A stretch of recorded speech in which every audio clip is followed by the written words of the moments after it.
ಯಾಕಂದ್ರೆ ಅವರೆಲ್ಲ ಓದಿದ್ದಾರೆ, ನನ್ನ ಫ್ರೆಂಡ್ ಅವರೆಲ್ಲ ಸುಮಾರು ಜನ. ಅವರು ಅಯ್ಯೋ ನಾನು ಆಫೀಸಲ್ಲಿ ಹಂಗಿರ್ತೀನಿ ಹಿಂಗಿರ್ತೀನಿ, ನಿನ್ ಥರ ಎಲ್ಲ ನನ್ನ ಫುಟ್ಪಾತಲ್ಲೆಲ್ಲ ಇಷ್ಟ ಆಗಲ್ಲ ಕಣೆ ಅನ್ನೋಂತ ಎಲ್ಲ ಹೇಳ್ತಾ ಇದ್ರು. ಅದು ನಾವು ಬೇರೆ ಎಲ್ಲೂ ನಮ್ಮನ್ನ ಹೊರಗಡೆ ಬಿಟ್ಟಿಲ್ಲ ಕೆಲಸಕ್ಕೆ ಅನ್ನೋದು, ನಮ್ಮನ್ನ ಕಳಿಸ್ತಿಲ್ಲ. ನಾವು ಸ್ಕೂಲ್ಗೆ ಹೋಗ್ತಾ ಇದ್ವಿ, ಬಂದು ಅಂಗಡಿ ನೋಡ್ಕೋಬೇಕು. ನಾವು ಕಷ್ಟಪಡ್ತಾ ಇದ್ದೀವ, ಸಂಪಾದನೆ ಮಾಡ್ತಾ ಇದ್ದೀವ, ನಮ್ಮ ಮಕ್ಳಿಗೆ ಏನು ಬೇಕು ಕೊಡಿಸ್ಬೋದು, ನಮ್ಗೆ ಏನು ಬೇಕು ತಗೋಬೋದು. ಇವಾಗ ಒಂದು ಹೆಣ್ಮಗಳು ಸಂಪಾದನೆ ಮಾಡ್ತಾ ಇದ್ದಾಳೆ ಅಂದರೆ ಅದರಲ್ಲಿ 50 ರೂಪಾಯಿ ಅವಳಿಗೆ ಖರ್ಚು ಮಾಡೋ ಅಕ್ಕಿದೆ, 50 ರೂಪಾಯಿ ಮಿಕ್ಸು ಅಕ್ಕಿದೆ. ಹಾಯ್ ಹಲೋ ನಮಸ್ಕಾರ, ನೀವು ನೋಡ್ತಾ ಇದ್ದೀರಾ freedom Kannada business YouTube channel. ನಾನು ನಿಮ್ಮ ಆಂಕರ್ ಕಿಶೋರ್. ನಾನಿವಾಗ ಜಯನಗರ 5th ಬ್ಲಾಕ್ ಅಲ್ಲಿ ಇದ್ದೀನಿ. ಇಲ್ಲಿ ಒಬ್ರು ಮಹಿಳೆ ಇಂಥ ಒಂದು ಹಾಟ್ ಸಮ್ಮರ್ ಅಲ್ಲಿ ಎಲ್ರಿಗೂ ಬೇಕಾಗಿರುವಂತ ಫೇವ್ರೆಟ್ ಫ್ರೂಟ್ ವ್ಯಾಪಾರ ಮಾಡ್ತಾ ಇದ್ದಾರೆ. ಬನ್ನಿ ಅವ್ರನ್ನ ಮಾತಾಡ್ಸೋಣ, ಅವ್ರ ಕತೆ ಏನು ಅಂತ ತಿಳ್ಕೊಳ್ಳೋಣ.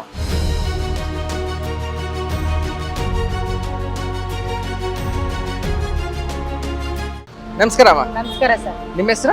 ದಿವ್ಯಾ. ನಿಮ್ಮ ವಯಸ್ಸು? 30 ಸರ್. ಎಷ್ಟು ವರ್ಷದಿಂದ ಈ ವಾಟರ್ ಮೆಲನ್ ಬಿಸ್ನೆಸ್ ಮಾಡ್ತಾ ಇದ್ದೀರಾ? ನಾವು ಒಂದು 10 ವರ್ಷದಿಂದ ಮಾಡ್ತಾ ಇದ್ವಿ ಸರ್. ಇದಕ್ಕೆ ಮುಂಚೆ ತರಕಾರಿ ಮಾಡ್ತಾ ಇದ್ವಿ. ಓಕೆ, ಅದಕ್ಕೆ ಮುಂಚೆ ಏನ್ ಮಾಡ್ತಾ ಇದ್ರಿ? ಬರೀ ತರಕಾರಿ ವ್ಯಾಪಾರದಿಂದ ಸ್ಟಾರ್ಟ್ ಆಗಿರೋದು. ಓಕೆ, ಕೆಲಸ ಏನು ಮಾಡ್ತಾ ಇರ್ಲಿಲ್ಲ? Okay okay. ಯಾವ ವಯಸ್ಸಿಂದ ಸ್ಟಾರ್ಟ್ ಮಾಡಿದ್ದು ಈ ತರ ವ್ಯಾಪಾರ ಮಾಡಕ್ಕೆ? ನಾವು ಚಿಕ್ಕ ವಯಸ್ಸಿಂದಾನೇ ಮಾಡಿದ್ವಿ. ಒಂದು 10-12 ವರ್ಷದಿಂದಾನೇ ವ್ಯಾಪಾರ ನಮ್ಮ ಅಪ್ಪ ನಮ್ಮ ಅಮ್ಮ ಎಲ್ಲ ಮಾಡ್ತಾ ಇದ್ರು. ಮತ್ತೆ ನಾವು ಅದನ್ನೇ ಕಲ್ತ್ಕೊಬಿಟ್ಟಿದೀವಿ. ಬೇರೆ ಕೆಲಸ ನಮ್ಗೆ ಇಷ್ಟ ಆಗಿಲ್ಲ, ಇದೇ ಮಾಡ್ತಾ ಇದ್ವಿ. ಯಾಕೆ ಕೆಲಸ ಇಷ್ಟ ಇಲ್ಲ ಅಂತೀರಾ?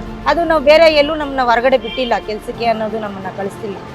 ನಾವು ಸ್ಕೂಲ್ಗೆ ಹೋಗ್ತಾ ಇದ್ವಿ, ಬಂದು ಅಂಗಡಿ ನೋಡ್ಕೋಬೇಕು. ನಾವು ಓದಿರೋದೇ ಜಾಸ್ತಿ ಏನಿಲ್ಲ, ಒಂದು 4-5ನೇ ಕ್ಲಾಸ್ವರೆಗೂ ಓದ್ವಿ ಅಷ್ಟೇ. ಅದ್ರ ಮೇಲೆ ಇದೇ ಇಂಟ್ರೆಸ್ಟ್ ಜಾಸ್ತಿ ಆಗೋದು, ಅದರಿಂದ ವ್ಯಾಪಾರನೇ ಕಲ್ತ್ಕೊಂಡೆ. ಮದ್ವೆ ಆಗಿನೂ ಇದೇ ಮಾಡ್ತಾ ಇದ್ವಿ. ನಿಮ್ಮ ಹಸ್ಬೆಂಡ್ ಏನ್ ಮಾಡ್ತಾರೆ? ಅವರು ವ್ಯಾಪಾರನೇ ಮಾಡ್ತಾ ಇದ್ರು. Okay okay. ಮಕ್ಕಳೆಲ್ಲ ಓದ್ತಾ ಇದ್ದಾರೆ.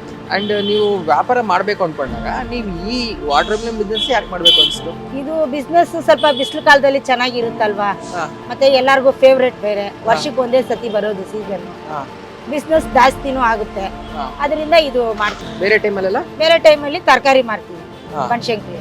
ಇಲ್ಲಿ ನೀವು ವ್ಯಾಪಾರ ಮಾಡ್ಬೇಕು ಅಂದ್ರೆ ಯಾರಿಂದ ಪರ್ಮಿಷನ್, ಸರ್ಟಿಫಿಕೇಟ್ ಏನೋ ತಗೋಬೇಕಾ?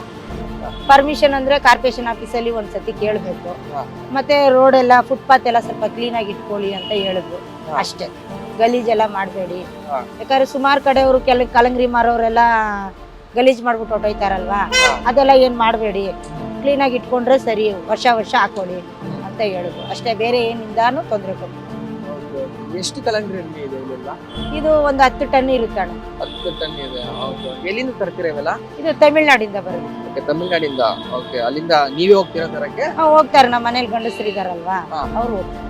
ಓಕೆ, 10 ಟನ್ಗೆ ಅಂದ್ರೆ ಎಷ್ಟಾಗುತ್ತೆ ಇನ್ವೆಸ್ಟ್ಮೆಂಟ್? ಎಷ್ಟಿದೆ ಇಲ್ಲೆಲ್ಲ ಇನ್ವೆಸ್ಟ್ಮೆಂಟ್ ಅಂದ್ರೆ ಒಂದು 2 ಲಕ್ಷ ಆಗುತ್ತೆ. ಓಕೆ, 10 ಟನ್ಗೆ 2 ಲಕ್ಷ ಆಗುತ್ತೆ. ಎಲ್ಲ ಟ್ರಾನ್ಸ್ಪೋರ್ಟೇಷನ್ ಎಲ್ಲ ಇನ್ಕ್ಲೂಡ್ ಆಗಿ ಎಲ್ಲ ಸೇರಿ ಬಾಡಿಗೆ, ಅಲ್ಲಿ ಅವರು 10,000 ಕೂಲಿ ಕೊಡೋದು, ಮತ್ತೆ ತೋಟದವ್ರಿಗೆ ಎಲ್ಲ ಸೇರಿ ಅಷ್ಟಾಗುತ್ತೆ. ಓಕೆ ಓಕೆ, 2 ಲಕ್ಷ ಇಲ್ಲೆಲ್ಲ ಇದೆ. ಹೆಂಗ್ ಮಾಡ್ತಾ ಇದೀರಾ ನೀವು ಇವೆಲ್ಲ? ಇದು 25 ರೂಪಾಯಿ ಕೆಜಿ ಮಾಡ್ತಾ ಇದೀವಿ. ಅದು ಒಬ್ಬೊಬ್ರು 5 ರೂಪಾಯಿ 10 ರೂಪಾಯಿ ಹೆಚ್ಚು ಕಮ್ಮಿ ಕೊಡ್ತಾರೆ.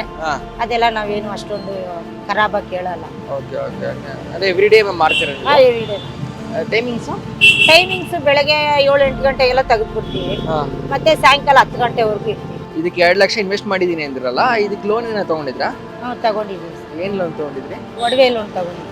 ಒಡವೆ ಲೋನ್ ತಗೊಂಡಿದ್ರಿ. ಅಂದ್ರೆ ಈಗ 10 ಟನ್ ವಾಟರ್ ಮೆಲನ್ ಇದೆ. ಇದು ಎಷ್ಟು ದಿನ ಖಾಲಿ ಆಗುತ್ತೆ? ಒಂದು 10 ದಿನ. 10 ದಿನ ಮತ್ತೆ ಹೋಗಿ ತರಬೇಕಾಗುತ್ತೆ. ಓಕೆ, ಅಂದ್ರೆ ಬೆಳಗ್ಗೆ 9 ಗಂಟೆಯಿಂದ ಎಷ್ಟೊತ್ತವರೆಗೂ ಇರ್ತೀರಾ? ನೈಟ್ 9:30 10 ಗಂಟೆವರೆಗೂ ಇರ್ತೀವಿ. ಎಷ್ಟು ಜನ ಬರ್ತಾರೆ ಒಂದು ದಿನಕ್ಕೆ ಆವರೇಜ್ ಆಗಿ? ಆವರೇಜ್ ಹೇಳ್ಬೇಕಂದ್ರೆ ಒಂದು ದಿನ 20 ಜನನೂ ಬರ್ತಾರೆ, 10 ಜನನೂ ಬರ್ತಾರೆ, ಒಂದೊಂದು ದಿನ 5 ಜನನೂ ಇರ್ತಾರೆ, ಇಲ್ಲ ಜಾಸ್ತಿನೂ ಆಗ್ಬೋದು. ವ್ಯಾಪಾರ ಹೇಳಕ್ಕಾಗಲ್ಲ. ನನ್ನ ಕ್ಯೂರಿಯಾಸಿಟಿ ಏನಿದೆ ಅಂದ್ರೆ, ಈಗ ಯಾರು ವ್ಯಾಪಾರ ಮಾಡಬೇಕು, ಬಿಸ್ನೆಸ್ ಮಾಡ್ಬೇಕಂದ್ರೆ ಎಲ್ರಿಗೂ ಭಯ ಇರುತ್ತೆ, ಮುಜುಗರ ಅವೆಲ್ಲ ಇದ್ದೇ ಇರುತ್ತೆ. ಬಟ್ ನೀವೊಬ್ರು ಮಹಿಳೆಯಾಗಿ ಈ ತರ ಒಂದು ಬಿಸಿಲಲ್ಲಿ ಇಲ್ಲಿ ಬಂದು ಕೂತ್ಕೊಂಡು ವ್ಯಾಪಾರ ಮಾಡ್ಬೇಕು ಅನ್ಕೊಂಡಾಗ ತುಂಬಾ ಕಷ್ಟ ಫೇಸ್ ಮಾಡ್ಬೇಕಾಗುತ್ತೆ. ಕಷ್ಟ ಇರುತ್ತೆ, ಕಷ್ಟ ಪಡೆದರೆ ಯಾವುದು ಸಿಗಲ್ಲ, ಕಷ್ಟ ಪಡೆದೇ ಸಿಗೋದು ಇರಲ್ಲ. ಅದು ಎಲ್ಲಾ ಪಿಕ್ಚರಲ್ಲೂ ನೀವು ನೋಡಿರ್ತೀರಾ, ಡೈಲಾಗ್ ಕೇಳಿರ್ತೀರಾ. ಅದೇನು ಹಳೇದೇ ಇರ್ಬೋದು, ಅದೇನು ಹೊಸ್ತೇನಿಲ್ಲ. ಏನಂದ್ರೆ ನಾವು ಕಷ್ಟಪಟ್ಟು ಮಾಡಿದ್ರೆ ನಮ್ಗೆ ತುಂಬಾ ಒಳ್ಳೇದು ಅಷ್ಟೇ. ನಾನು ಹೇಳೋದು, ನಾವು ಒಂದು ಗಂಡಸರನ್ನೇ ನೋಡ್ಕೊಂಡು ಅವ್ರನ್ನೇ ಕೊಡಿ ಮಾಡಿ ಅನ್ನೋ ನಾವು ಕೇಳೋದಿಲ್ಲ. ಆ ಪರಿಸ್ಥಿತಿ ಇರಬಾರ್ದು ಹೆಣ್ಮಕ್ಳಿಗೆ. ನಾವು ಕಷ್ಟಪಡ್ತಾ ಇದ್ದೀವ, ಸಂಪಾದನೆ ಮಾಡ್ತಾ ಇದ್ದೀವ, ನಮ್ಮ ಮಕ್ಳಿಗೆ ಏನು ಬೇಕು ಕೊಡಿಸ್ಬೋದು, ನಮ್ಗೆ ಏನು ಬೇಕು ತಗೋಬೋದು. 10 ರೂಪಾಯಿ ನಾವು ಹಿಂದೆ ಮುಂದೆ ನೋಡಿದ್ರೆ ಖರ್ಚು ಮಾಡ್ಬೋದು. ನಾವು ಅದೇ ಮನೇಲಿರೋ ದುಡ್ಡು ಎತ್ತಿ ನಾವು ಮಾಡೋಕ್ಕಾಗಲ್ಲ. ಅಷ್ಟು ಪರ್ಮಿಷನ್ ಯಾವ ಹೆಣ್ಮಕ್ಳಿಗೂ ಸಿಗ್ತಾ ಇಲ್ಲ ಇನ್ನಾನು. ಅನ್ಬೋದು, ಅಯ್ಯೋ ನಮ್ಮನೇಲಿ ನಾವು ನಮ್ಮನ್ನ ಹಂಗಿಟ್ಕೊಂಡಿದ್ದಾರೆ ಹಿಂಗಿಟ್ಕೊಂಡಿದ್ದಾರೆ ಅಂತ.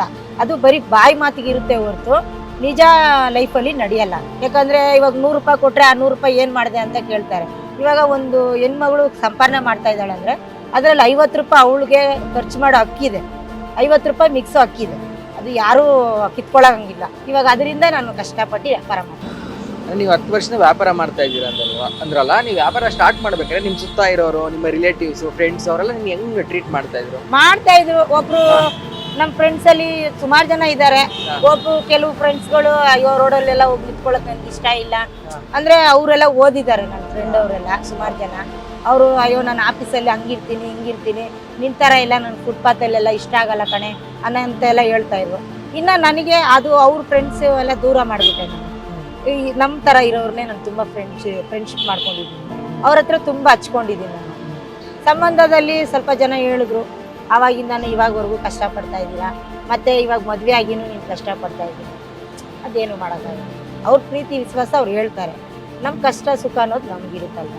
ಇಷ್ಟೆಲ್ಲ ಕಷ್ಟಪಟ್ಟು ಬಿಸ್ನೆಸ್ ಮಾಡಿ ಈಗ ಇಷ್ಟೊಂದು ಚೆನ್ನಾಗಿದೆಯಲ್ಲ, ಈಗ ಸ್ಟಾರ್ಟಿಂಗ್ ಆಡ್ಕೊಂಡು ಆಗ್ತಾ ಇದೆಲ್ಲ, ಅವ್ರಿಗೆಲ್ಲ ಏನಾರು ಹೇಳಕ್ ಇಷ್ಟಪಡ್ತೀರಾ?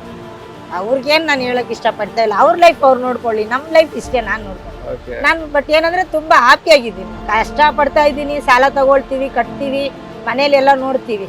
ನನ್ಗೆ ಒಂದೇ ಮಾತು ಹೇಳೋದೇನು ಗೊತ್ತಾ, ನನ್ಗೆ ಓದಿರೋರ್ನ ಕೇವಲ ಮಾಡ್ತಾ ಇಲ್ಲ, ಆದ್ರೆ ಅವ್ರ ಲೈಫಲ್ಲಿ ಅವ್ರು ನೋಡ್ಕೋತಾರೆ. ನನ್ನ ಮಕ್ಕಳನ್ನ ಅವ್ರ ತರ ಕರ್ಕೊಂಡು ನಾನು ಆ ಜಾಗಕ್ಕೆ ಹೋಗಕ್ಕೆ ನನ್ನ ಕೈಲಿ ಆಗ್ಲಿಲ್ಲ. ನನ್ನ ಮಕ್ಕಳು ಹೋಗ್ಲಿ ಅಂತ ಆಸೆ ಪಡ್ತಾ ಇದ್ದೀನಿ.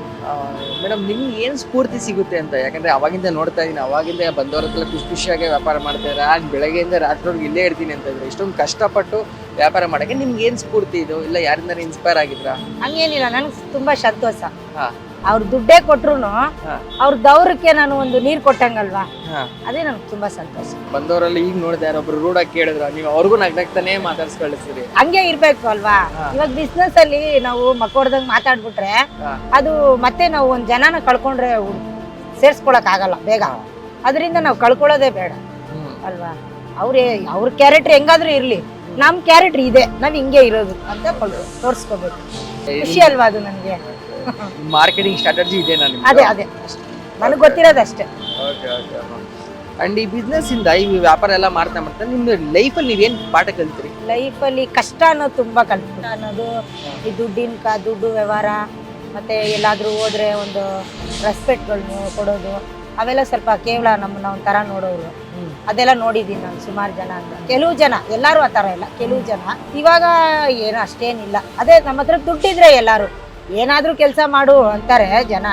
ನೀನ್ ಏನ್ ಕೆಲಸ ಮಾಡಿದ್ರು ದುಡ್ಡು ಇರ್ಬೇಕು, ಹಂಗೇನೆ ನಿನ್ ಮರ್ಯಾದೆ ಸಿಗುತ್ತೆ ಅಂತಾರೆ. ಅದೆಲ್ಲ ತಪ್ಪು. ನಾವು ಕಷ್ಟಪಟ್ಟು ಸಂಪಾದನೆ ಮಾಡು, ನೀನ್ ಚೆನ್ನಾಗಿರು, ಚೆನ್ನಾಗಿ ತಿನ್ನು, ಚೆನ್ನಾಗಿರು, ಸಿಗೋ ಮರ್ಯಾದೆ ನಮ್ಗೆ ಸಿಗುತ್ತೆ. ದೇವ್ರು ಎಲ್ಲೇ ಇದ್ರು ನಮ್ಮನ್ನು ಕಾಪಾಡ, ಅಷ್ಟೇ ನನಗೆ ಗೊತ್ತಿರೋದು. ಜನಗಳ ಸಮಾಜ ಎಲ್ಲ ನಿನ್ನ ಕೇವಲ ಮಾಡ್ತಾ ಇದ್ದೀರಾ? ನಮ್ಮ ರಿಲೇಟಿವಲ್ಲಿ ಕೆಲವ್ರು ಹೇಳ್ತಾರೆ, ಅಯ್ಯೋ ಅವ್ರು ವ್ಯಾಪಾರ ಮಾಡೋರು ಹಂಗೆ ಹಿಂಗೆ ಅಂತೆಲ್ಲ ಹೇಳ್ತಾರೆ. ಅವರೆಲ್ಲ ದೊಡ್ಡವ್ರು ಇರ್ತಾರೆ. ಅವರು ಹೇಳ್ತಾರೆ, ನಮ್ಗೊಂದು ಅರ್ಧ ಗಂಟೆ ತರಕಾರಿ ಮಾರ್ಕೆಟ್ಗೆ ಹೋದ್ರೆ ಇಷ್ಟ ಆಗಲ್ಲ, ನೀನು ಹೆವಿ ಟೈಮ್ ಅಲ್ಲೇ ಇರ್ತೀಯ, ನಿನ್ಗೆ ಹಿಂಗೆ ಸೆಟ್ ಆಗುತ್ತೆ, ಹಂಗೆ ಹಿಂಗೆ ಅಂತ ಹೇಳ್ತಾರೆ. ಅದು ನಮ್ಗೊಂಥರ ಇಡಿಟ್ ಮಾಡ್ದಂಗೆ ಆಗುತ್ತಲ್ವಾ, ಒಂಥರ ಕೇವಲ ಮಾತಾಡೋ ಥರ ಇರುತ್ತೆ. ನಾವು ರೋಡಲ್ಲಿ ಇದೀವಿ ಅಂತ ಹೇಳ್ತಾರೆ. ಅದೆಲ್ಲ ನನ್ನ ತಲೆನೂ ಕೊಡಲ್ಲ, ಇಷ್ಟನೂ ಇಲ್ಲ. ಆ ಮಾತು ನನಗೆ ಬೇಕಾಗಿಲ್ಲ. ಕಷ್ಟ ಅನ್ನೋದು ಲೈಫಲ್ಲಿ ಬರುತ್ತೆ ಹೋಗುತ್ತೆ, ಅದನ್ನ ನಾವು ಕಸ್ಟಮರ್ ಹತ್ರ ಹೆಂಗ್ ತೋರಿಸ್ಬೇಕು? ಅವರಿಂದನೇ ಅವರು ತಗೊಂಡ್ರೇನೆ ನಮ್ಗೆ 10 ರೂಪಾಯಿ ಸಿಗುತ್ತೆ. ಅದರಲ್ಲಿನೇ ನಾವು ಮಕ್ಕಳನ್ನ ಓದಿಸ್ತೀವಿ, ಊಟ ಮಾಡ್ತೀವಿ, ಮನೆಗೆ ಏನು ಬೇಕು ತಗೋತೀವಿ, ನಮ್ಮ ಸೇವೆಗಳೆಲ್ಲ ಪೂರ್ತಿ ಮಾಡ್ಬೋದು. ಆದರೆ ಅವರಿಲ್ಲ ಅಂದರೆ ನಾವಿಲ್ವಲ್ಲ. ಅದು ಎಲ್ಲರೂ ತಿಳ್ಕೊಬೇಕು ಅಷ್ಟೇ ನನ್ನ ಆಸೆ. ಅಂಡ್ ಇಷ್ಟೊಂದು ನೀವು ಈ ಕೈ ಘಟನೆಗಳ ಬಗ್ಗೆನೇ ಹೇಳಿದ್ರೆ, ಯಾವ್ದಾದ್ರು ಬೆಸ್ಟ್ ಮೆಮೊರಿ ಯಾವ್ದಾರ ಸಿಹಿ ಘಟನೆ ಈ ವ್ಯಾಪಾರದಲ್ಲಿ? ನೀವು ಇದುವರೆಗೂ ವ್ಯಾಪಾರ ಮಾಡ್ಕೊಂಬಂದ್ರೆ ಅದ್ರಲ್ಲಿ ಯಾವ್ದೋ ಒಂದು ಬೆಸ್ಟ್ ಮೆಮೊರಿ, ಇದನ್ನ ಆ ಒಂದು ದಿನನ ಈಗಲೂ ನೆನೆಸ್ಕೊಂಡ್ರೆ ಖುಷಿ ಆಗುತ್ತೆ ಅಂತ ದಿನ, ಅಂತ ಒಂದು ಮೂಮೆಂಟ್ ಯಾವ್ದಾರು ಇದ್ರ? ಅಂತ ಮೂಮೆಂಟ್ ತುಂಬಾ ದಿನ ಇದೆ. ತುಂಬಾ ಖುಷಿ ಕೊಟ್ಟು ಅದೇ ಒಂದೇನಂದ್ರೆ ತುಂಬಾ ಖುಷಿ, ತುಂಬಾ ಘಟನೆಯಿಂದ ವ್ಯಾಪಾರ ಮಾಡಿದಂದ್ರೆ ಕೊರೋನಾ ಟೈಮಲ್ಲಿ ನಾನು ಮಾರಿದ್ದೆ. ಅವಾಗ್ಲೂ ಇದೇ ತರ ಲೋಡ್ ಹಾಕಿದ್ದೆ, ಕಲಂಗರಿನೇ ಹಾಕೊಂಡಿದ್ದೆ. ಅವಾಗ ತುಂಬಾ ಫಸ್ಟ್ ಕೊರೋನಾದಲ್ಲಿ ಎಲ್ಲ ತುಂಬಾ ವ್ಯಾಪಾರ ಮಾಡಕ್ ಬಿಟ್ಟಿದ್ದಿಲ್ಲ. ಅವಾಗೆಲ್ಲ ಆರಾಮಾಗಿ ವ್ಯಾಪಾರ ಮಾಡಿದ್ದೀನಿ. ಅವಾಗ ಏನು ತೊಂದರೆ ಇಲ್ಲ. ಅದೊಂಥರ ಮರಿದೇ ಇರೋ ದಿನ. ಓಕೆ ಓಕೆ ಅಮ್ಮ, ಈಗ ನಿಮ್ಮನ್ನ ನೋಡಿ ತುಂಬಾ ಜನ ಮನೇಲಿ ಕೂತಿರೋರು, ಎಸ್ಪೆಷಲಿ ಮಹಿಳೆಯರು, ನಾನೇ ಇವ್ರ ತರ ಕಷ್ಟಪಟ್ಟು ಏನು ಬಿಸ್ನೆಸ್ ಮಾಡ್ಬೇಕಂತ ಇನ್ಸ್ಪೈರ್ ಆಗ್ಬಿಟ್ಟು ಮಾಡ್ಬೇಕು ಅನ್ಕೊಂಡಿರ್ತಲ್ಲ, ಅವ್ರಿಗೆ ಕಿವಿ ಮಾತು ಕೊಡಕ್ಕೆ ಇಷ್ಟಪಡ್ತೀರಾ?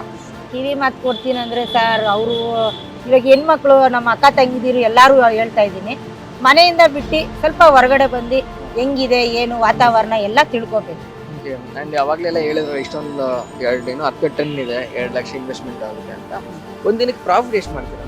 ಪ್ರಾಪರ್ಟಿ ಅಂದ್ರೆ ಒಂದು 7-8 ಸಾವಿರ ಮಾಡ್ತೀನಿ ಅಂದ್ರೆ ಒಂದು ದಿನಕ್ಕೆ 7-8 ಸಾವಿರ ಆಗುತ್ತಾ? ಚಿಲ್ಡ್ರಲ್ಲಿ. ಓಕೆ, ಜನರಲ್ ಆಗಿ ಅದರಲ್ಲಿ ನಿಮ್ ಖರ್ಚು ಎಷ್ಟು ಆಗುತ್ತೆ?